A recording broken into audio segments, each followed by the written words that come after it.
bismillahir rahmanir rahim alhamdulillahi rabbil alamin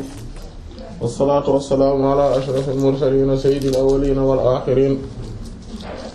sayyidina wa habibina wa shafi'ina wa nabiyyina wa mawlana muhammadin wa ala alihi wa sahbihi ajma'in wa radiyallahu tabaraka wa ta'ala an qutbil arifin wa imam as-siddiqin mawlana abil abbas ahmad bin muhammad at-tijani radiyallahu ta'ala wa ardaahu wa anna bi xaasatan wa jamii'a xulafaa'ihi wa ahli tariqatihi. Amma ba'du, qaala sayyidi al-allaamatu al-aarif billah Cheikh Salaahuddin at-Tijaani radiyallahu ta'ala anhu wa radiya anna bihi fi al-kunuuz al-'ashara wa annahu ta'ala yabsatu yadahu bil-layli liyatuuba musii'a an-nahaari wa yabsatu yadahu bin-nahaari liyatuuba musii'a al-layl. waaw comme gisoon nañ jotaay bi weesu ci wàllu comme ci aalamul xayal ba tey ak tajalliyaat yi maanaam feeñu yi nga xam ne borom subhaanahu wa ta'ala da ci feeñoo mbindeefam yi ba gis ne borom subhaanahu wa ta'ala wax na ne am na ay gët. waa ay gët maanaam ci wolof mooy plurielu bët voilà benn bët ay gët voilà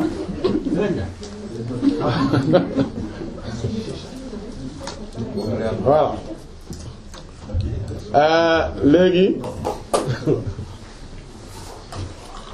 léegi kon waxoon nañu ci li aju ci wàllu loolu ci wàllu googu noonu déedéet fi ñu waroon a tàmbalee mooy wa an na wa te li wér wóor mooy ñeel na ko moom buur yàlla ta na li wér wóor mooy moom buur yàlla taala aji kaw ji la woo ñeel na ko yadul loxo borom subhaanahu wa ta'aala nee na moom am na loxo fi mu ne bokk na ci fi mu koy wax ci sourate Saad fi mu naan qaala wax na ne moom borom bi moom buur yàlla nee na yaa iblis yow iblis maa manaaka ana lan moo la tere an tasjuda ci nga sujjóotal li ma ñeel li nga xam ne xalaqtu bind naa ko bi yadayya ak sama ñaari loxo yi. comme borom subhaanahu wa ta'ala ñaari loxo la yor kilta comme li xadiis bi nekk Sahih Imam Muslim wax rahimahullah kilta yadayhi yamin borom bi ñaari loxo yu fees la yor te barket te ñaari loxo yépp ay ndeyjoor lañ. kilta yadayhi yamin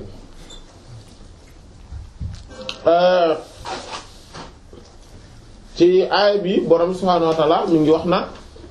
ci loxo la ko bindee muy aaya sourate Saad aaya 75 mais yamul foofu ndax am na yeneen aay yoo xam ne borom subhaanahu wa ta'ala dafay wax di tudd loxo bu ñu xoolee aaya bi ñaari loxo la tudd waaye am na aay yoo xamante ne benn loxo lay tudd. déedéet nañ jëlaat ba pare aay yi nga xamante ne beneen aay boo xamante ne ñaari loxo la ci tudd mu ne wa qaalatil yahuudu yadullahi maghlula ghullat aydihim wa lu'inu bima qaalu bal yadahu mabsuutatan yunfiqu kayfa yashaa yahuud yi nee nañ maanaam tey ci loxo bi lañuy waxtaane insha Allah tey ci loxo bi lañuy waxtaane insha Allah yahuud yi nee nañ loxol yàlla dafa lemu maanaam lan la wax mooy luñ ci jublu mooy dafa nay yàlla moom boo ko joxee tamit maanaam moom du la delloo du la kii boo moytut maanaam booy def dara daal maanaam booy dépenser ko ci nangam ndax loolu moo ëpp doole waaye ci affaire yàlla moom bu dee yàlla kese tax ngay def ak yooyu boo moytu doo ci jotaat wala nangam ah loolu la ñu dégg ñenn ci wolof yi ñu koy wax ah voilà mais daal jox yàlla wóorut nangam li wóor daal mooy jox ñu léeg-léeg ñu ne seen diw moo ko gën a wóor de moo gën a kiile nangam loolu may wax yahudi yadullahi maxlula loxol yàlla moom dafa lem yàlla teg ci ne xullat aydihim ñoom la seen loxo lemu yahuudi kan moo leen gën a nay maanaam boo bëggee gis dàq gën a nay ci kaw suuf boo ko leen bëggee gis rek boo dajib yahud voilà am nga prototype bi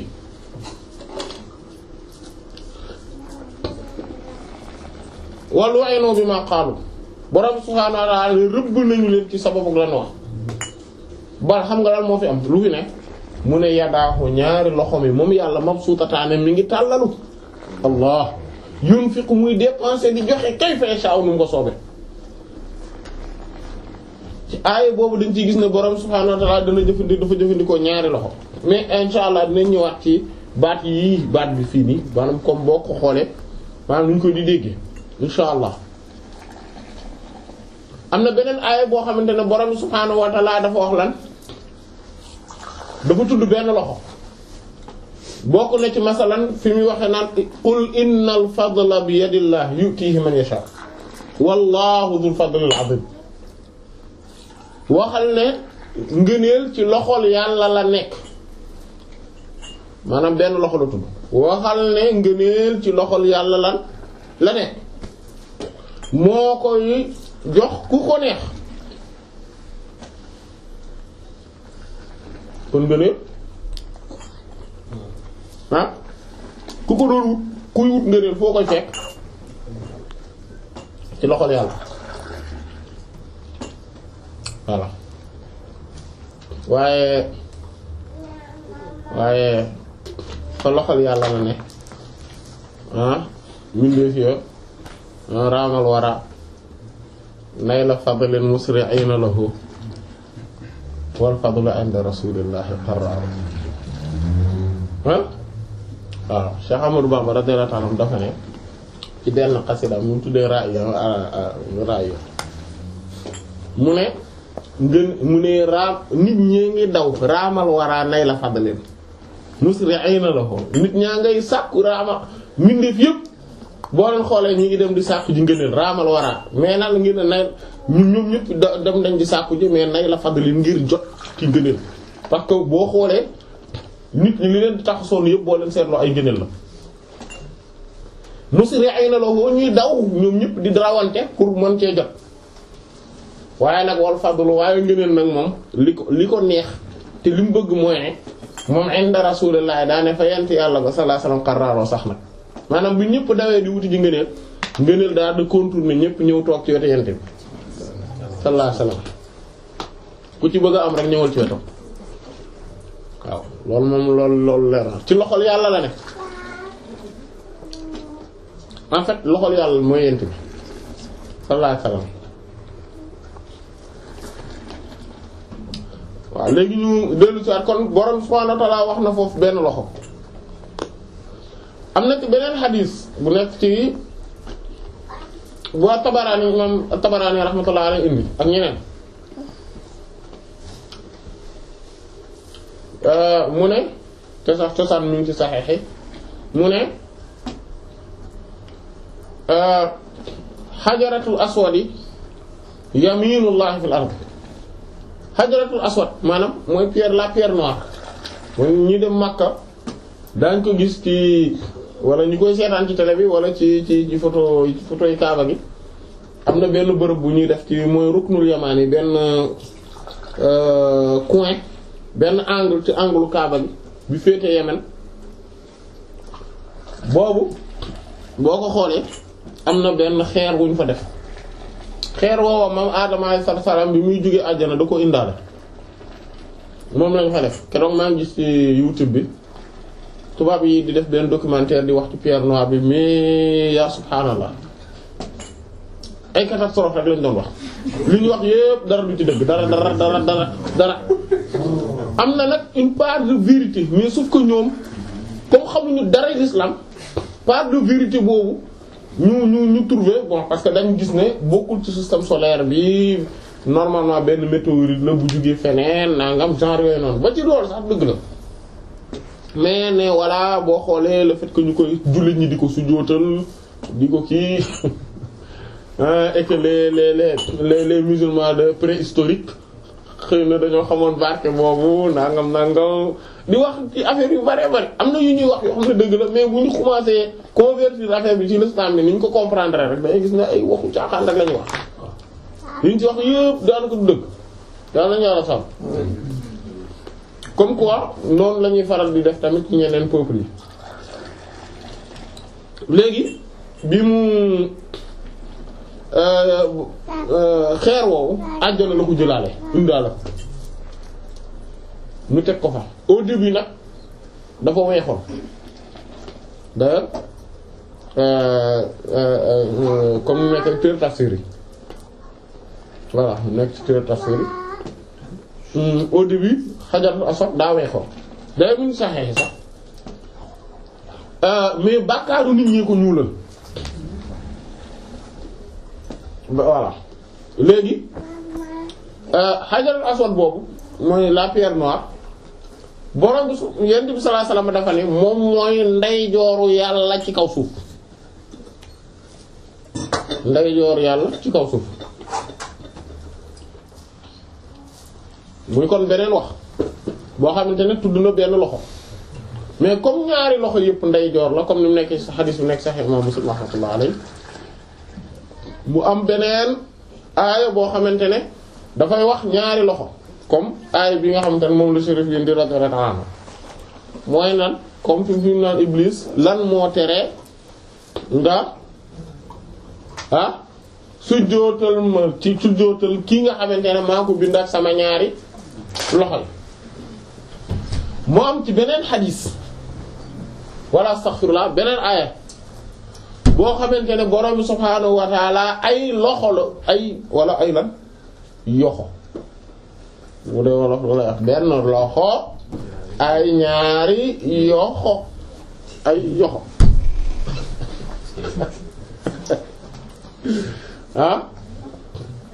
voilà ay yoxo léegi bu dee voilà waaw wolof loolu lay wax wolof bu waxee loxo benn la mais bu ko commencer pluraliser dootu waxati yo lay wax yoxo voilà du wax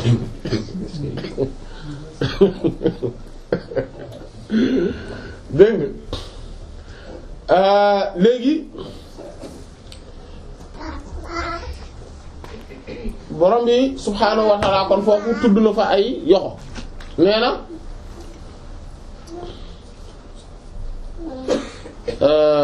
dina sootu Yaasin afalam yaraw annaa xalaqnaa lahum mimmaa amilat aydiinaa an'aaman fahum lahaa maalikun xanaa gisuñu ne ñun yàlla ñoo leen bindal ci li nga xamante ne suñu yoxo yee ko doon defar mu nekk ay jur mooy bestiaux yi fahum lahaa maalikun ñoom ñu moom leen ñoom nit ñi maanaam borom yu tàggatal leen nit ñi ñoom ñu moom maanaam jur googu ñu naan nag wi sama naka xar mi sama xara mbëy si sa ak bëya et cetera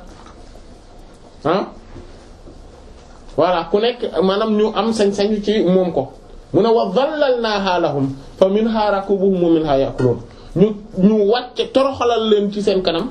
de telle sorte que maanaam dans le sens ñu tàggatal leen maanaam baat boobu loolu lay tekk zallala maanaam toroxal boobu tekkiwul toroxal dans le sens péjoratif du terme mais tàggatal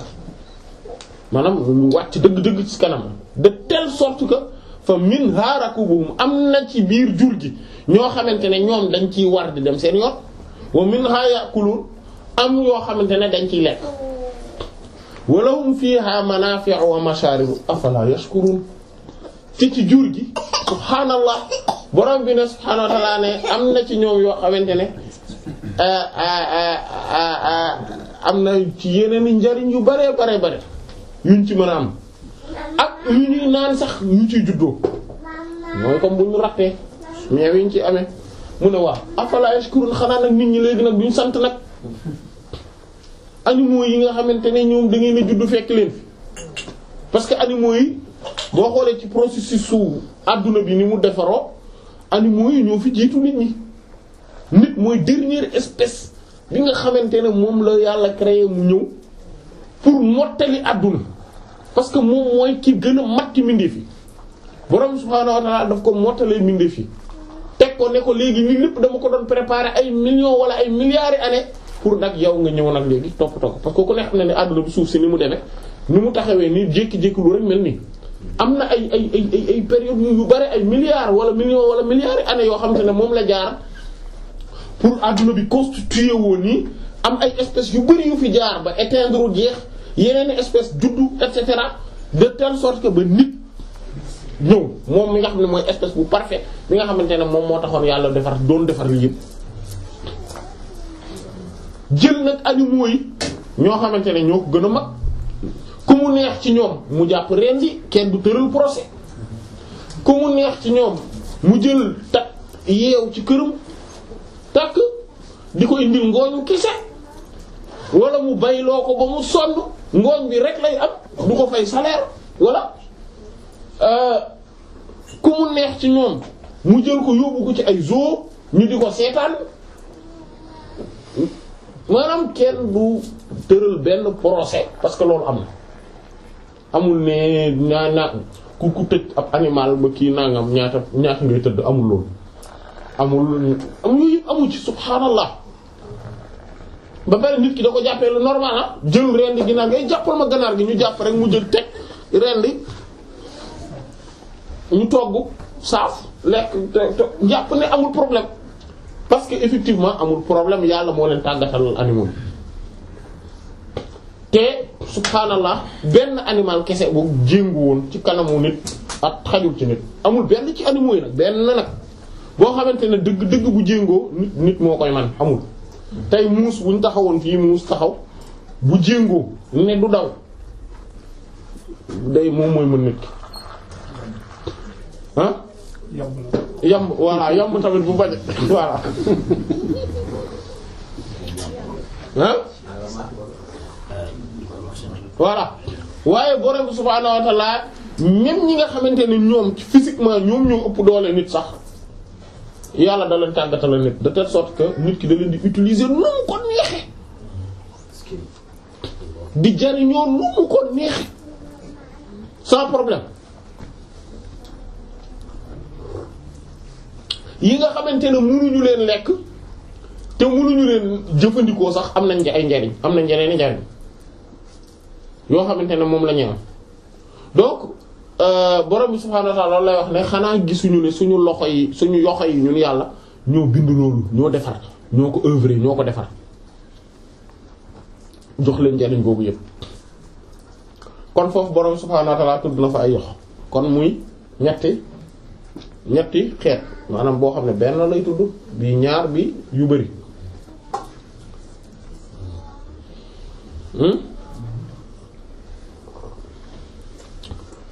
léegi mu war a des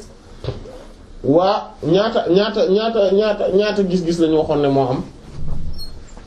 ci buntu ñi nga xamante ne ñoom ñooy ñii di wax maanaam ci waa ahlu sunna bu ñu waxee parce que xam nga ni loxo bi nga xamante ne mooy matériel maanaam mooy membre du corps physique bi ñu xam loolu yàlla amu ko lu tax amu ko ah matière la et que dès le départ yàlla moom ci boppam amul lan amul matière amul corps physique loolu principe fondamental la lu tax parce que amul corps physique léegi lan mooy wane ne yàlla amul corps physique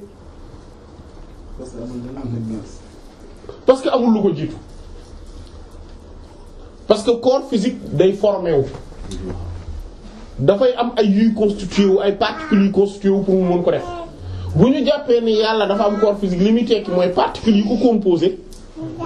dañoo composé wu dañoo exister avant moom pour mën a composé wu pour mu nekk moom finalement comme que mbir mi demewut noonu kon yàlla amul corps physique. ñaareel bi ci des mooy corps physique dafa soxla lan espace mënoo imaginer corps physique bu nekkul ci biir espace. D'ailleurs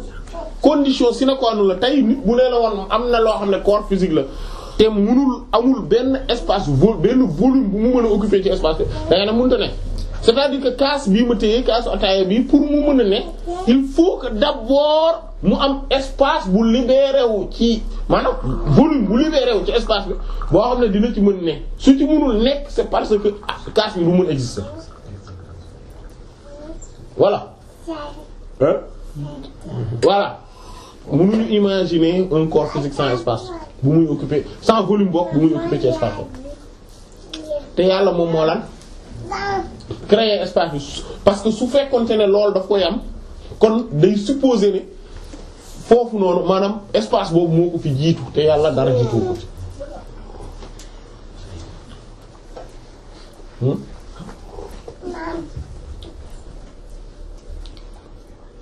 voilà léegi kon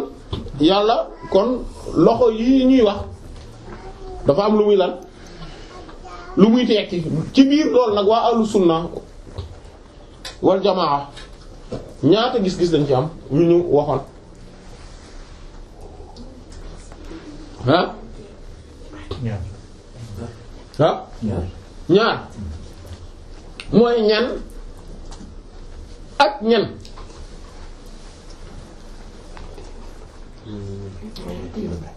ah ñu njëkk ñi ñoom lu ñu def voilà tafwid ak ta'wil voilà ta'wil mooy lan interprétation c'est-à-dire que tudd na loxo de mais comme que ñun dafa am nu ñu xamee loxo kon warul tekki ñun loxo bi ñu xam ci yaram ci membre nekk membre du corps kon am na leneen lu muy tekki loolu muy tekki nag li ñuy jéem a situer ñooñu ñooy waa ta'wil léegi kon moom mooy dañuy xam ne kon c'est dans un sens figuré et que wax ji waxuñu ko dans un sens propre léegi tafwid mooy lan.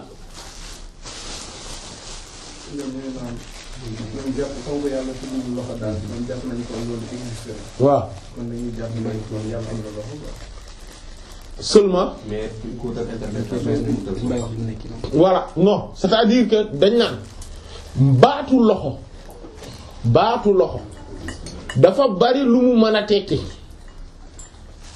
dafa bari lu mu mën a tekki ci biir sens yooyu mu mën a tekki nag am na benn bu ci juste mais comme xamuñu ban la pour mën ko interpréter noonu léegi dañuy bàyyi yàlla xam-xam bi aju ci loolu sauf que dañuy wax lan mais am na loxo mais que pas dans le sens premier du terme c'est-à-dire pas sensu bi nga xam ne moom mooy membre corps physique bi parce que boobu dañ ko réfuté dès le départ ki nga xamante ne nag dafa jàpp ne non kenn réfuté wu ko ki jàpp ne non membre corps physique la effectivement boobu la parce que loolu lañ xam ci loxo loxo moom loolu lañ ci xam am na loxo nee na am na loxo on peut pas être plus loyaliste que le roi nee na am na loxo bu fi kenn wax dara te ñun loxo liñ ko xamee mooy ne membre corps physique la donc am na loxo voilà qu'est-ce que où est le problème comme que ñun xamuñu nu yàlla mel noonu lañu xamulee ni loxol yàlla mel comme ni nga xam ne noonu lañ xamee ne comme gaynde xam nañu ne gaynde ak nit ak maanaam ñoom ñëpp maanaam ak animaux yi kenn ku ci nekk ni ñuy amee loxo ak ñun ni ñuy amee loxo du benn comme que ñoom am nañu loxo sauf que ñun suñu loxo yi lu tax ñu wutee loxo lu tax suñu loxo yi wute parce que dañoo wute physique comme ñun xamuñu nu yàlla mel moo tax ñun dañuy jàpp ne am na loxo kuy wax loolu ñooñu ñan la waaw mujassima yi ak mushabbiha yi mooy ku wutal yàlla physique loolu moom bid'a bu garaaw la loolu voilà anthropomorphisme mooy voilà tashbih bi mooy nuróole yàlla ni mu mel maanaam nuróole yàlla mbindeefam yi maanaam jël yàlla jox ko caractéristique u mbindeef yi loolu bàkkaar bu garaaw la xeeti gisin bu garaaw a garaaw loolu nag maanaam moom mooy gis-gisu par exemple wahhabite yi ñoom façon boobu la ñuy gisee mais am na nag ñoo xam ne dañ naan non kon daal ñun daal loxo bi ci boppam sax existé wul xam naa waxeen la rek waaye loxo moom non yàlla amul yooyu yëpp amu ko loolu kooku ni ñu koy tuddee ki nga xam te ne dafa dàq complètement melo bu yàlla tuddal boppam mooy Jahmiyya yi parce que Jahm ibn Safwan lañ ko waxe mais le principe de manière générale parce que Jahmiyya yi moom mooy ñi nga xam ne ñoo topp Jahm boobu waa jooju ñuy wax Jahm non am na fii waaw mooy waa jooju ñuy wax Jahm am na ku leen topp ku ko topp mais am na mais sinon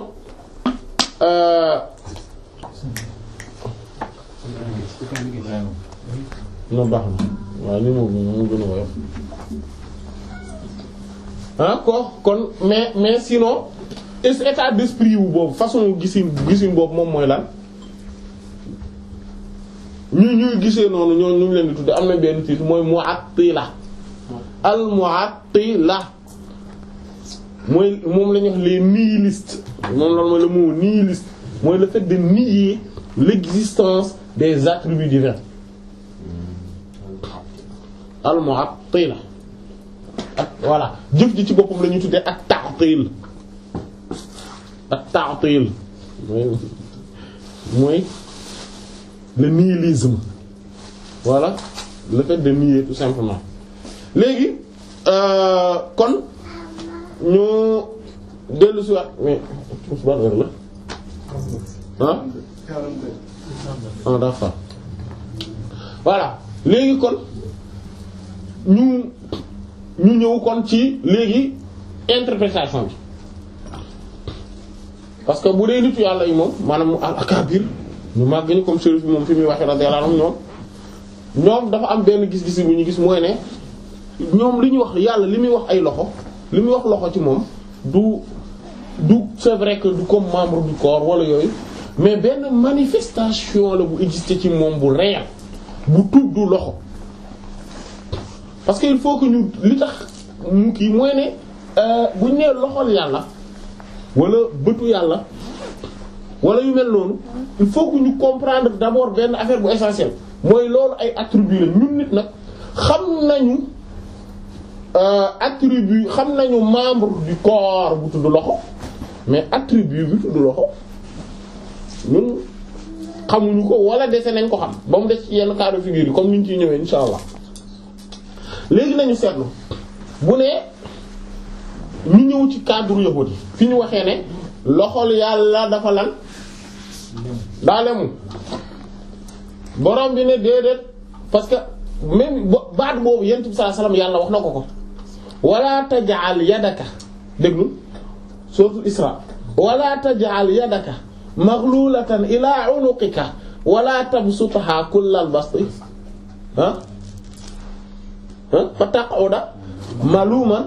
mazmuma bul jël sa loxo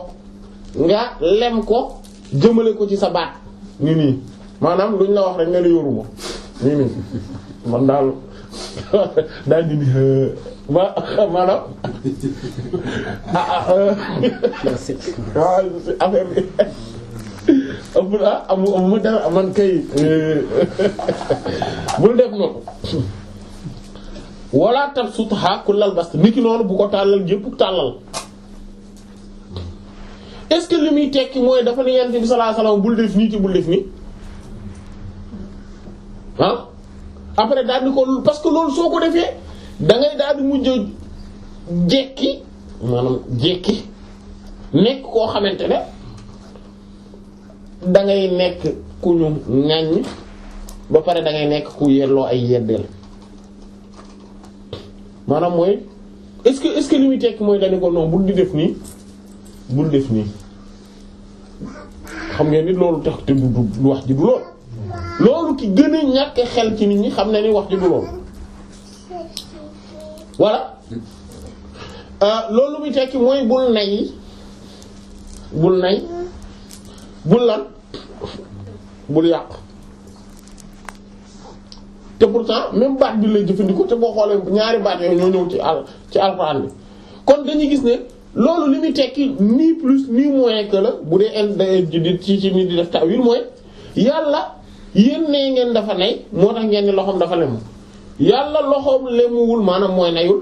waaye loxoom ñaari loxo yu mu tàllal la ngir wane ni ñaar la maanaam pour bañ koo yamale rek ci benn bi nit maanaam di ñu naan diw loxoom daa lemu xam nga ne nit ki loxoom nii dafa lemu ni mooy du joxe daa tëj moom tenk bi daa tëj moom mooy du joxe dara waaye bu fekkente ne dafa tàllalu mooy day joxe yàlla ne nag moom ñaar yi dafa tàllalu borom yent bi sallallahu alayhi wasallam ne ñaari loxo yàlla yi de dañoo ubbeeku yaatu ba noppi fees dell te ñaari loxo yépp ndeyjoor lañ ndax lan ndax ndeyjoor nu mu gënee càmmoñ waaye tekkiwul ne da yàlla dafa am yaram et que ñaari loxo ndeyjoor nekk ci kii loolu sax du lu rafet te yàlla voilà donc bi mu ne kon loolu déjà dañ koy comprendre mais loxo en tant que tel loxo baat bi ci boppam baatu loxo du baat boo xamante ne dëgg la maanaam ñun membre du corps bi ñu ci xam lan la maanaam beneen moom interprétation la ci boppam parce que ñun dañ ko koo xamee rek et puis ci langue yëpp am na ko en tout cas surtout ci arabe tey bu ma nee saay kay may ma loxo waay may ma loxo est-ce que li muy tekki mooy daggal sa loxo bi jox ma déedéet li muy tekki mooy nag jàppale ma voilà c'est vrai te loolu nag donc sensu waxinu yàlla maanaam alxuraan te làkk bu arab bu leer lañ ko wàcce te arab yi dañuy waxee noonu par exemple fu mu ne tey bu ñu nee diw de mooy bras droit wu diw maanaam mooy ndeyjoor diw waaw loolu ko dégg lu bari ñu ngi dégg ne diwee bras droit est-ce que li mu di tekki mooy ne nit ki dafa taxaw ni comme bu ñu nee Moodu mooy bras droit wu Samba est-ce que li muy tekki mooy ne Samba benn jëmm la boo xamante ne loxo ndeyjoor bi ci boppam boo maanaam mooy Moodu dafa tax déedéet loolu kenn ku ko déggee noonu rek xale yi ñoom mën nañu ko déggee noonu comme tey même le langage kii xale yu ndaw yi par exemple boo nee sama loxo jotul sama ginnaaw non temps yi moom sama loxo jotul sama ginnaaw lu ñu comprendre que ni loxo bii nii bu ma ko defee nii ci ginnaaw du jot voilà alors que mag ñi duñ comprendre loolu lu ñu comprendre mooy temps yi dama xaw a ndóol tuuti quoi voilà dama xaw a sant mbay donc loolu te pourtant amul kenn kuy taxaw naan non mais loolu te comme waa ji nee na daal loxoom jotul ci ginnaawam kon loxo bi na kenn du wax loolu buñ nee diw mooy bras droit wu diw ñëpp loolu lañ ci comprendre voilà donc loolu majaas la mooy tëb maanaam majaas la maanaam mooy le sens figuré tëb mooy ko ci tubaab TAUPE une tëb voilà parce que borom bi nag subhaanahu wa ta'ala comme arabe dafa am loolu donc majaas boobu da koy jëfandikoo d'ailleurs yent bi sallallahu alayhi wasallam def na ko soxnaam yi xadis bu nekk ci mu ngi daal ci Sahih Imam Muslim nag rahmatullahi alayhi yent bi sallallahu alayhi wasallam dafa ne sayyidat Aisha moo ko wax radiyallahu anha mu ne ñun yent bi sallallahu alayhi wasallam daf ne woon ki may njëkk a jiitu ci yéen maanaam ki may njëkk a fekk si ci yéen bu ma génnee àdduna mooy ki gën a gudd loxo ci yéen moo tax ñun ñëpp bi ñu génnee àdduna kenn ku ci nekk di xool ngir maanaam bëgg a gën a gaaw a fekk yent bi sallallahu alayhi wasallam ñun ñëpp ñëpp ñuy xool ku nekk di xool sa moroom di jéem a natt loxo yi di seet ban loxo moo gën a gudd loxol moroomam. waaye bi Zeynab bint Jahsh radiyallahu anha génnee àdduna nee nañ ci lañ xam ne ndekete li mu bëggoon a wax mooy ki gën a tabe ki dàq saraxe ci yéen loolu la ci loolu ndekete loolu lañ doon wax ah donc loolu façon d'ailleurs levier dañ koy wax loxo na ah yàlla parce que lépp loo xamante ne day kon loxo bi loolu la muy lépp luy jàpp dara di permettre loolu di mën a évoluer dañ naan am loxo la parce que boo xoolee sens yii yëpp benn sens lañ bokk mooy lan lii yëpp yii fi tudd yëpp benn affaire lañ bokk mooy lan jàppale gi muy mën a jàppale di mën a jëlee dara yóbbu fenn di mën a jëlee ci benn situation yóbbu ci benn situation comme tey bu ma nee gis nga nag foofu boo fa demee te boo fa bëggee am dara moom faw nga am bras long voilà bras long mooy lan loxo bu gudd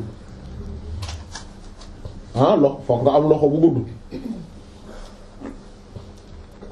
est-ce que li muy tekki mooy ne foog sa loxo yi maanaam buñ ko dee xool ñu gis ne gudd la loolu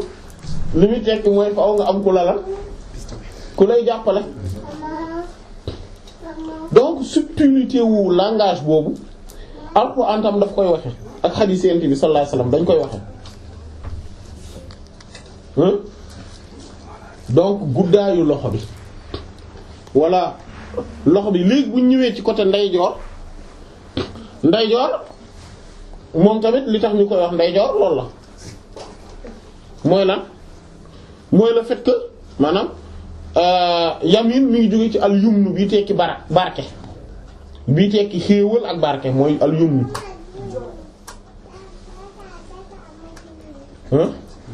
mooy kon yamin mooy loxo bi gën a barkeel ci loxo bi parce que boo seetloo nit ki loolu mooy li ëpp ci nit ñi dañ koy seetlu li ëpp ci nit ñi loolu lañ mel mooy ne seen loxo ndeyjoor mooy ëpp doole ci la ñuy gën a jekkoo yu bari voilà loolu la lu ëpp ci nit ñi noonu lañ mel loxo seen loxo ndeyjoor mooy ëpp doole ci la ñuy gën a mën a jekkoo yu bari bu ñu téyee dara ci la ñuy gën a ñàkk gaawee toqi alors que mën nañu téye loo xamante ne ci ndeyjoor bi ay loo xamante ne buñ ko téye woon ci càmmoñ bi toqi nañ bu yàgg voilà kon ndeyjoor dans ce sens ba pare comme moo ëpp barke moo tax ñu beral ko li nga xamante ne moom mooy yi barkeel comme ni ñu ko gisee woon li sayyidat Aisha radiyallahu ta'ala anha kaana an-nabi sallallahu alayhi wa sallam yu'jibuhu at-tayammun fi tana'ulihi wa tarajjulihi wa tuhurihi wa fi sha'nihi kullihi yeneen ci bi de sallallahu alayhi wa sallam daan sopp lool di tàmbalee ndeyjoor ci bu di sol dàllam ci bu dee peñewu muy peñewu côté ndeyjooram ba pare doog a dem côté droitam d'ailleurs même bu ñu ko daan wat Sayyidina Abu Talha daf ko daan toogal taxawal sama ginnaaw mu taxaw ci ginnaaw bu ko defee moom mu téye li mu koy wate ci ndeyjooram commencé ndeyjooram yent bi sallallahu alayhi wasallam gisoo mu ne ak ci laabam kon mooy buy jàpp nga gis ak bu dee sangu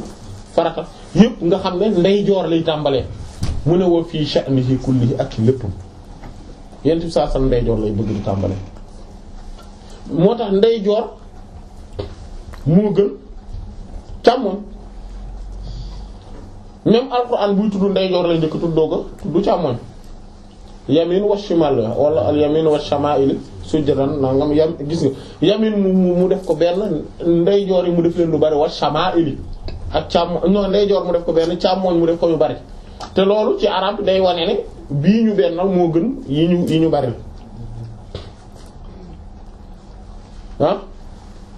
ndeyjoor boo xoolee même bu lekk bi noonu la wax mu ne lan lu mu wax ah man waaw wax nga dëgg waaw loolu benn la ma Umar ibn Salama radiyallahu ta'ala anhu wax nga dëgg boobu du boobu laa doon wax sax mais boobu dëgg la yonent bi sallallahu alayhi wasallam mooy da hadith bu nekk Sahih Bukhari Imam Muslim wala yonent bi sallallahu alayhi wasallam dafa day am Umar ibn Salama radiyallahu ta'ala daf ne man benn xale la woon bu nekkoon ci biir kër yonent bi sallallahu alayhi wasallam xawoon na maanaam yoroo sama sago daal léegi nag yonent bi ne ma ñuy lekk nag ma jël sama loxo fu ne ma dugal ko ci ndab li yonent bi sallallahu alayhi wasallam ne ma yaa ghulaam kul bi yaminik wa kul samillaha wa kul bi yaminika wa kul mimma yalika yow xale bi tuddal yàlla maanaam booy dee lekk nga wax bismillah nga lekkee ak sa loxo ndeyjoor te ngay lekk tamit fi nga xamante ne moom mooy fii nekk sa kanam voilà maanaam nekk xale terewul mu ne ko du kenn du doxale nii la ñuy doxale gis nga ba tey fi mu toll moom moo màgg nettali ko voilà yonent bi sallallahu alayhi wasallam daf ne man yàqul fal yàqul bi yamini wala man kaana aakilan fal yàqul bi yamini fa inna ash-shaytaana ya'kulu bi shimaali wa man kaana shaariban fal yashrib bi yamini fa inna ash-shaytaana yashrabu bi shimaali ku di lekk ci yéen na lekk ak ndeyjooram lu tax parce que seytaane moom mooy lekkee càmmoñ kuy naan ci yéen na naane ak ndeyjooram ndax lan seytaane mooy naane ak la càmmoñam. am na benn waay bu doon mës a ñëw di lekk ci ànd ak moom ñëw mu toog ñu teg bool bi mu wax waa ji na ñëw waa ji ñëw toog dana nar a dugal càmmoñam mu téye ko yëkkati ne ko seytaane dafa taxaw bëgg a lekkandoo ak man boo dugalee ndeyjoor càmmoñ bi di lekkandoo day daal di am buntu pour mën a lekkandoo ak man voilà loolu nag moo tax war nañ ci bàyyi xel tuuti da ngay gis subhaana rabbi léegi ñun dañ ci xaw a négligent ci buntu boobu surtout ñun comme dañuy di ndékki ak di jël kii bi mburu mi fii kaas bi fii waaw guuf nii def nii alors que bu ñuy lekk ak bu ñuy naan yëpp benn lañ war a utiliser maanaam ndeyjoor bi lañ war a utiliser léegi nag nu ñuy débrouiller woo ba loolu am loolu après suñu affaire la ñun mais noonu la war a demee. bu ñuy utiliser ñaari loxo yi lan lay def. baaxul loolu moo baaxul parce que yaa ngi utiliser càmmoñ loolu la wax ne seytaane day lekkandoo ak yow. te seytaane bëggul te yàlla bëggul loolu. loolu am na beneen affaire boo xamante ne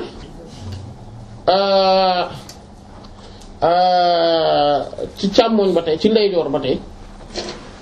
mooy soo jëlee loxo soo jëlee comme fourchette ñu di lekkee fourchette ak paaka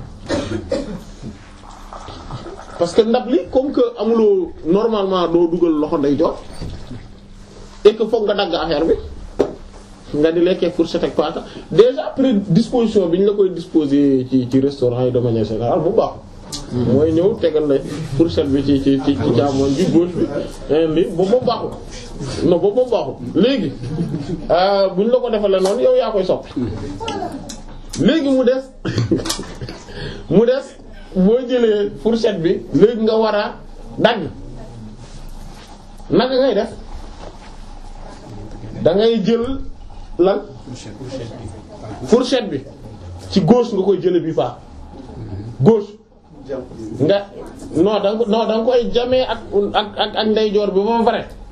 ñu bàyyi xel ñu bàyyi xel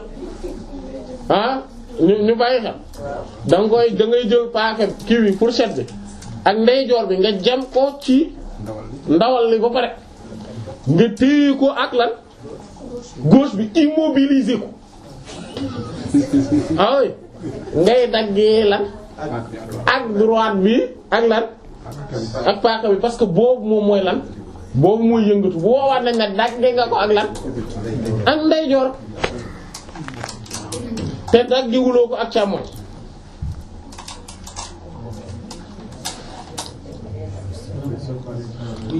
boobu masala ah on a fait soo paree nga changer pour jamee ka waaw pour jëlaat loolu nag compliqué wul ah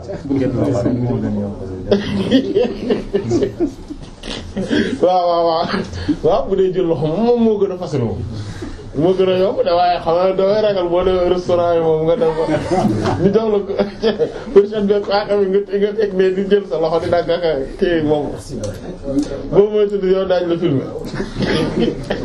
yaa nekk cinéma bi ordre du jour ci magazine yi moom yow la ñuy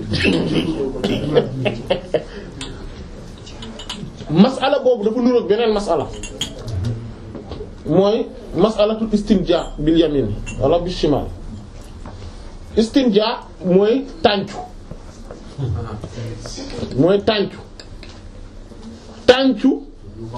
mooy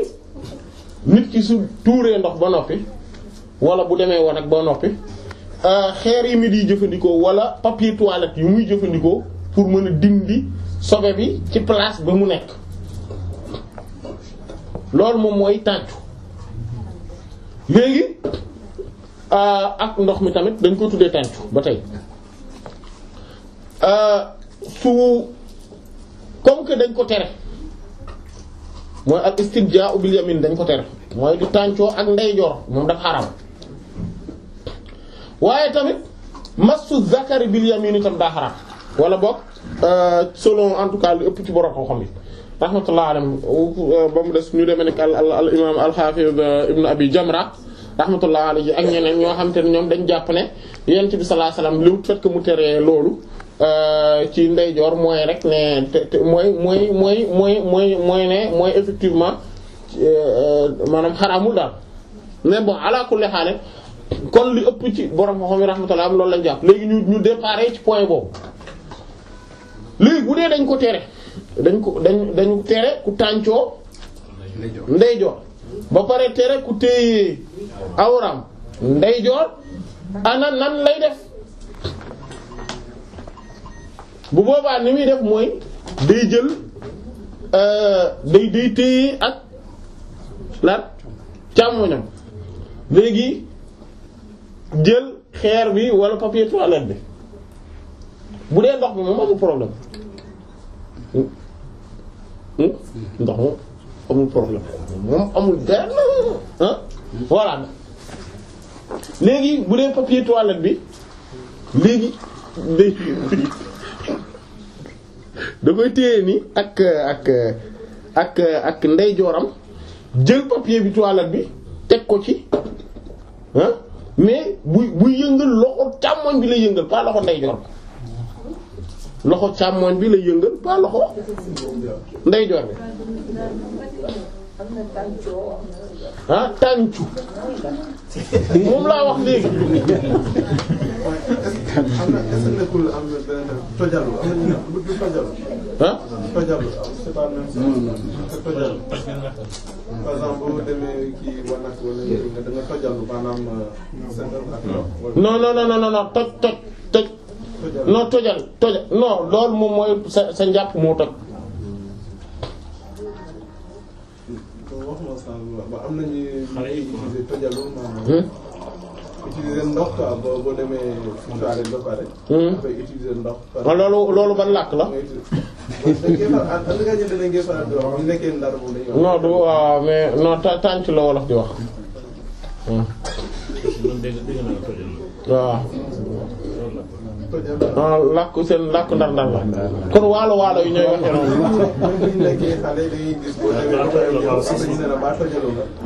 D'accord mooy kon non mais kon loolu làkku. appellation géographique. voilà loolu c'est géographique. c'est-à-dire que kon waa waalo yi ñooy waxee noonu quoi waa ndar-ndar yi côté yooyu.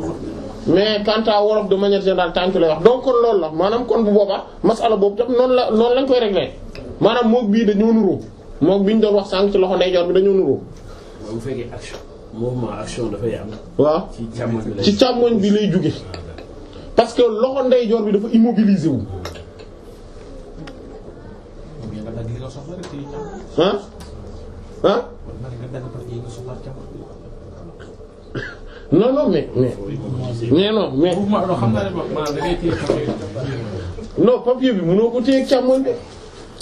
parce que soo ko téyee ak càmmoñ. non non maanaam dama ne yow da ngay jël papier bi sa ndeyjoor. waaw jël ci li nga soxla tegaat ko après sa càmmoñ. waaw voilà. voilà kon ñu julli insha Allah